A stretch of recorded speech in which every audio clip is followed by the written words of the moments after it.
যারা মঞ্চে গিয়ে উলামায়ে কেরামের সামনে গালাগালি করে, এক মঞ্চে দেখছি গালাগালিও করছে। ওর কপাল ভালো, ওই ওয়েসটা ভদ্র ছিল, আমার মতো অভদ্র না। আমার মতো অভদ্র হইলে ওই জায়গার মধ্যেও সাইজ হয়ে যাইতো। এত বড় সাহস বেড়া তোরটা। আমি খাই না পড়ি, আমি স্বাধীন দেশের স্বাধীন নাগরিক, 92% মুসলমানের দেশে আমি কোরআন সুন্নাহর কথা বলবো, তোর কাছে জিজ্ঞেস করে বলতে হবে নাকি?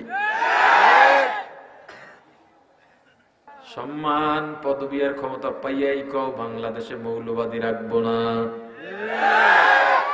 আগে স্পষ্ট করো মৌলবাদী দিয়া কাদেরকে বুঝাও। যদি সন্ত্রাসীদের বুঝাও তাহলে ভিন্ন কথা, কিন্তু মৌলবাদীর সংজ্ঞা সন্ত্রাস নয়। মৌলবাদী বলা হয় আমার মতো মোল্লাদের। আমার মতো মোল্লাদের দেশ থেকে তারাইবা তোমার মামু বাড়ি ভাড়া থাকি নাকি? তোমার বাড়ি ভাড়া থাকি, কারেন্ট আর গ্যাস বিলের হিসাব দিয়ে থাকতে হবে আমার? হ্যাঁ, বাংলাদেশ থেকে মোল্লাদের চিহ্ন মোছা যাবে না, তাহলে বাংলাদেশই থাকবে না। মুক্তিযুদ্ধের ইতিহাস থেকে ওলামায়ে কেরামকে যদি এড়িয়ে যাওয়া হয়, মুক্তিযুদ্ধের ইতিহাস পূর্ণাঙ্গ হবে না। কারণ এদেশের মুক্তিযোদ্ধা যারা ছিলেন বেশিরভাগ ছিলেন ধার্মিক এবং মৌলবাদী। তাওহীদে বিশ্বাস করতেন। তারা কথার আগে ইনশাআল্লাহ বলতেন, কাজ শেষ হয়ে গেল আলহামদুলিল্লাহ বলতেন। তারা যুদ্ধ করতেন, যুদ্ধের সময় নামাজের সময় তারা অস্ত্র পাশে রেখে নামাজ আদায় করতেন। ভাসানী রহমাতুল্লাহ আলাই মুক্তিযোদ্ধাদের জিহাদের আয়াত পড়ে পড়ে পাকিস্তানিদের বিরুদ্ধে উদ্বুদ্ধ করতেন। কথা বুঝেন? আল্লাহ ধরলে ছাড়বেন না, সীমা লঙ্ঘন করিও না। তুমি যে হও না কেন সীমা লঙ্ঘন করিও না। যেই মৌলবাদী মুক্ত দেশ করতে চায়, ওই মৌলবাদীর চোখের পানি যদি একবার তোমার বিরুদ্ধে পড়ে যায়, চোখের পানিতে ভেসে যাইবা। চিনলাও না, বুঝলাও না, সিন্নি খাইরা কালু ছিলাই, মোল্লা চিনলা না। মৌলবাদীরা আছে বিদায় তুমি আসো না হয় আল্লাহর গজব পড়ে এতদিন শেষ হয়ে যাইতা।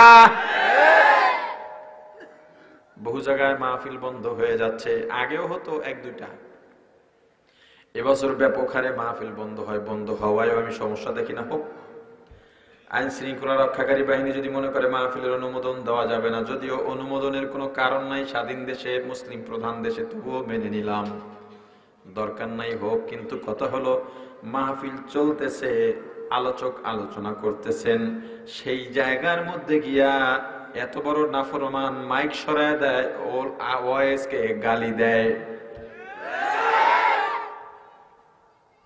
এত বড় সাহস। মাহফিল কি তোমার বাড়া ভাতে ছাই মেখেছে? মাহফিল তোমার জমি কেড়ে নেয় না, মাহফিল তোমার বাড়ি কেড়ে নেয় না, মাহফিল তোমার ক্ষমতা কেড়ে নেয় না। মাহফিল আছে বিদায় এখনো মানুষের মাঝে সভ্যতা আছে, ভদ্রতা আছে। এই মাহফিলের কারণে বাংলার জমিন এখনো ঘরে ঘরে মাদক যায় না। বহু মাদকাসক্ত যুবক মাহফিলের কারণে, বয়ানের কারণে মাদক থেকে ফিরে যায়। বহু ইফতিজার, বহু লম্পট ছেলেরা মেয়েদের আর ডিস্টার্ব করে না। বহু চোর ডাকাত মাহফিল দিয়া ভালো হয়। মাহফিল যদি বন্ধ হয়ে যায়, পশ্চিমাদের মতো রাস্তায় রাস্তায় মা আর ছেলের মধ্যে জেনা ব্যভিচার শুরু হয়ে যাবে। মাহফিলে কার কি ক্ষতি করলো?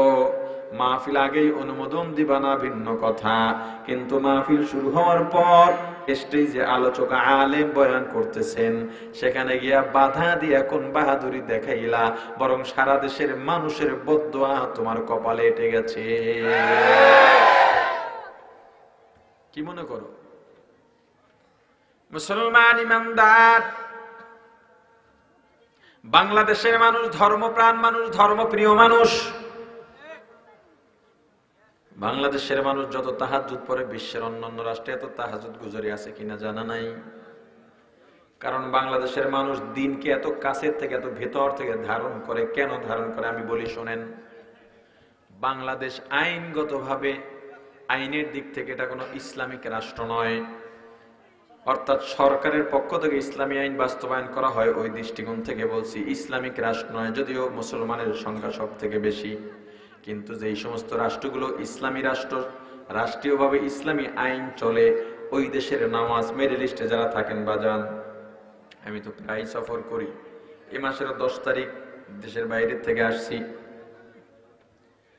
টিভি দেখতেছে সবাই, খেলা দেখতেছে, নাটক সিনেমা দেখতেছে, গান দেখতেছে, হঠাৎ করে মসজিদে একামত, ওটি থুইয়া দিছে দৌড় মসজিদে, নামাজ পড়ে আবার আইসা টিভি, নামাজের মধ্যে নামাজে ছিল না টিভিতে ছিল? কথা বলে না।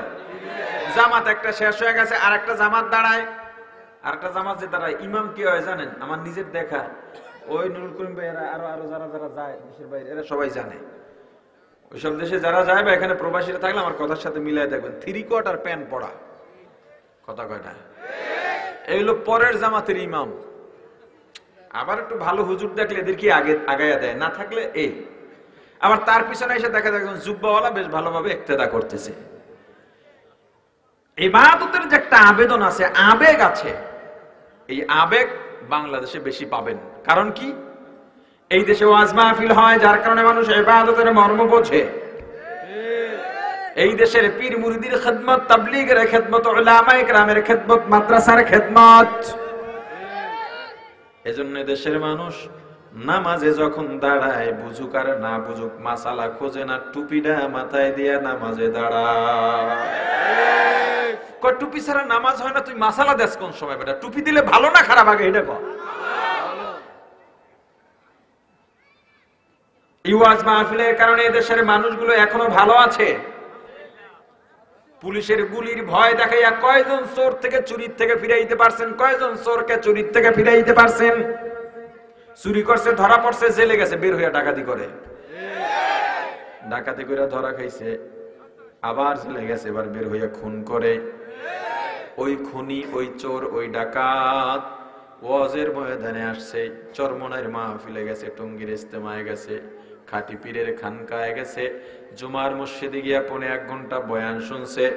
ওই চোর, ওই ডাকাত, ওই খুনি রিমান্ডে দেওয়া লাগে নাই, গুলির ভয় দেখানো লাগে নাই, বয়ান থেকে বের হয়ে আর চুরি করে না, ডাকাতি করে না, খুন করে না।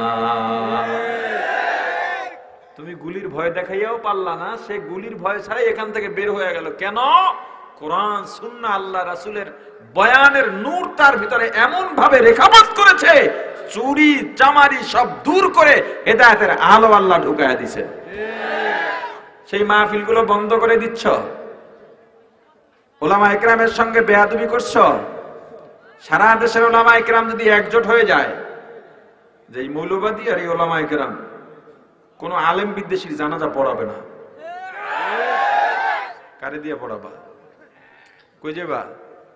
কিন্তু উলামায়ে কেরাম এটা করবেন না, কারণ উলামায়ে কেরাম তো তোমার মতো শয়তান না। উলামায়ে কেরাম মানুষের ক্ষতি চাইতেই পারেন না।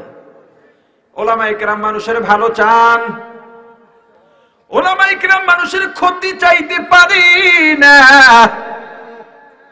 উলামায়ে কেরাম জাতির কল্যাণ চান, অতএব মাহফিলগুলো বন্ধ করার পায়তারা করবা না। যারা মঞ্চে গিয়া উলামায়ে কেরামের সামনে গালাগালি করে, এক মঞ্চে দেখছি গালাগালিও করছে, ওর কপাল ভালো, ওই ওয়েসটা ভদ্র ছিল, আমার মতো অভদ্র না। আমার মতো অভদ্র হইলে ওই জায়গার মধ্যে সাইজ হয়ে যাইত। এত বড় সাহস বেড়া তোরটা আমি খাই না পড়ি। আমি স্বাধীন দেশের স্বাধীন নাগরিক, 92% মুসলমানের দেশে আমি কোরআন সুন্নাহর কথা বলবো, তোর কাছে জিজ্ঞেস করে বলতে হবে নাকি?